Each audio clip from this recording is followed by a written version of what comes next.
Penguin Random House Audio presents God, Human, Animal, Machine, Technology, Metaphor, and the Search for Meaning by Meghan O'Giblin. Read for you by Rebecca Lowman.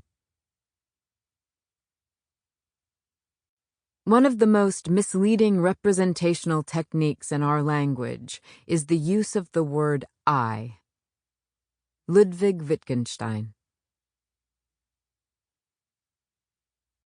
Image. Chapter 1. The package arrived on a Thursday. I came home from a walk and found it sitting near the mailboxes in the front hall of my building, a box so large and imposing I was embarrassed to discover my name on the label. On the return portion, an unfamiliar address. I stood there for a long time staring at it, deliberating, as though there were anything else to do but the obvious thing. It took all my strength to drag it up the stairs. I paused once on the landing, considered abandoning it there, then continued hauling it up to my apartment on the 3rd floor, where I used my keys to cut it open. Inside the box was a smaller box, and inside the smaller box, beneath lavish folds of bubble wrap, was a sleek plastic pod. I opened the clasp. Inside, lying prone, was a small white dog. I could not believe it.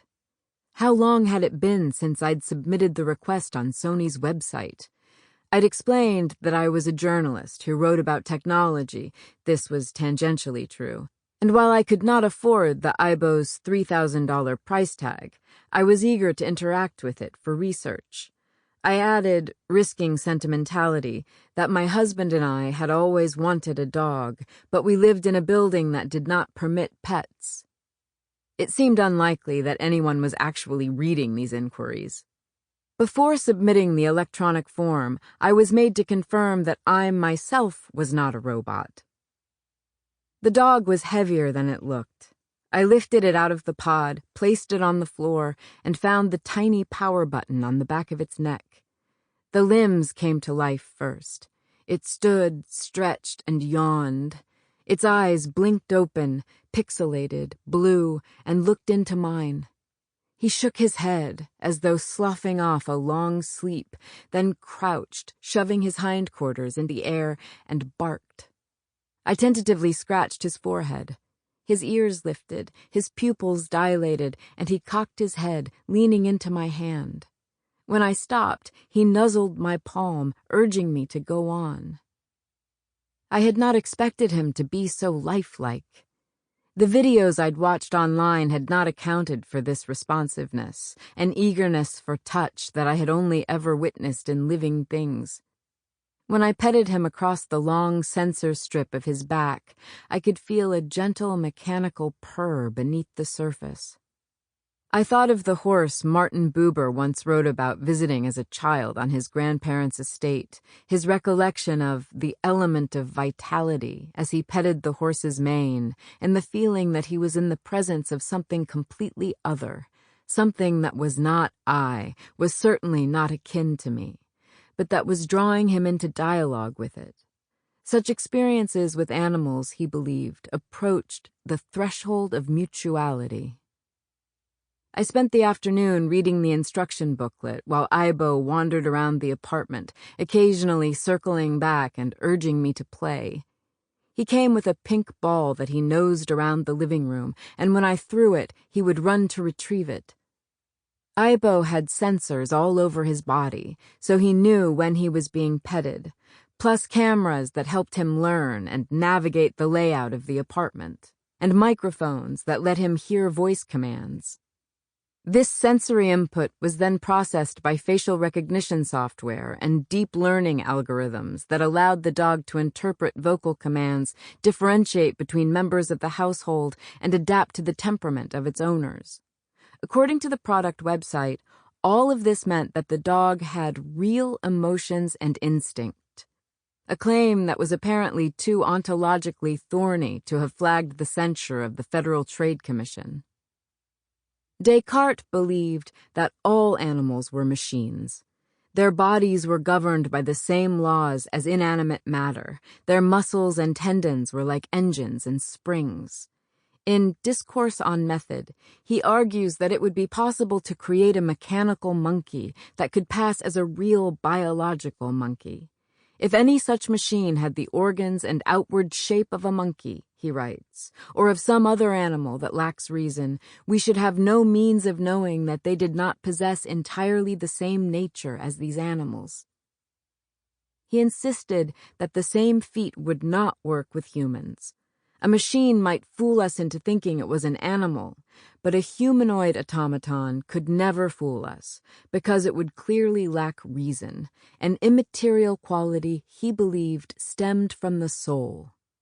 For centuries, the soul was believed to be the seat of consciousness, the part of us that is capable of self-awareness and higher thought. Descartes described the soul as something extremely rare and subtle, like a wind, a flame, or an ether. In Greek and in Hebrew, the word means breath, an allusion perhaps to the many creation myths that imagine the gods breathing life into the first human. It's no wonder we've come to see the mind as elusive. It was staked on something so insubstantial. It is meaningless to speak of the soul in the 21st century. It is treacherous even to speak of the self.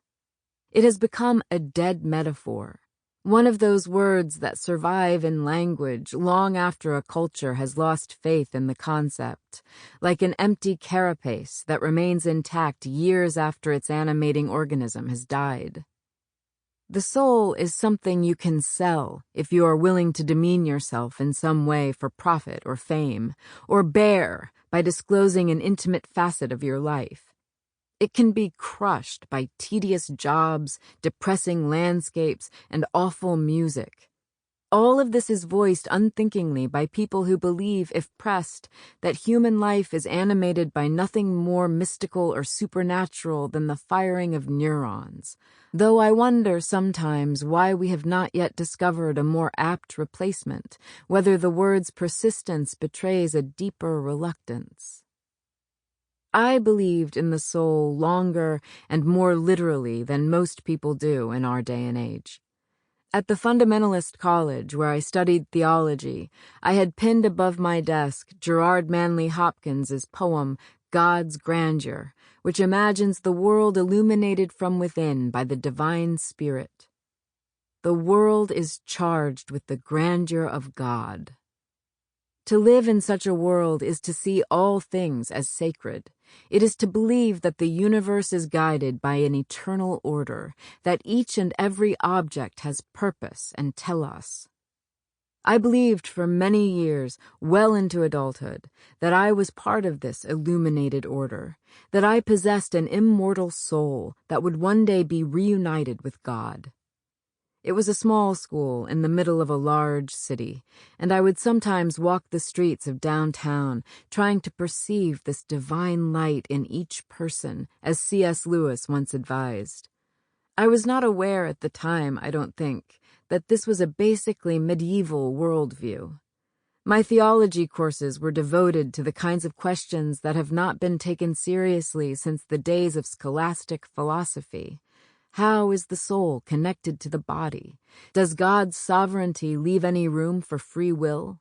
What is our relationship as humans to the rest of the created order? But I no longer believe in God. I have not for some time. I now live with the rest of modernity in a world that is disenchanted. The word is often attributed to Max Weber, who argued that before the Enlightenment and Western secularization, the world was a great enchanted garden, a place much like the illuminated world described by Hopkins. In the enchanted world, faith was not opposed to knowledge, nor myth to reason. The realms of spirit and matter were porous and not easily distinguishable from one another. Then came the dawn of modern science, which turned the world into a subject of investigation. Nature was no longer a source of wonder, but a force to be mastered, a system to be figured out.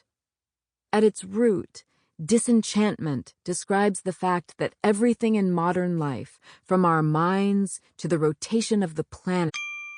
Sample complete. Ready to continue?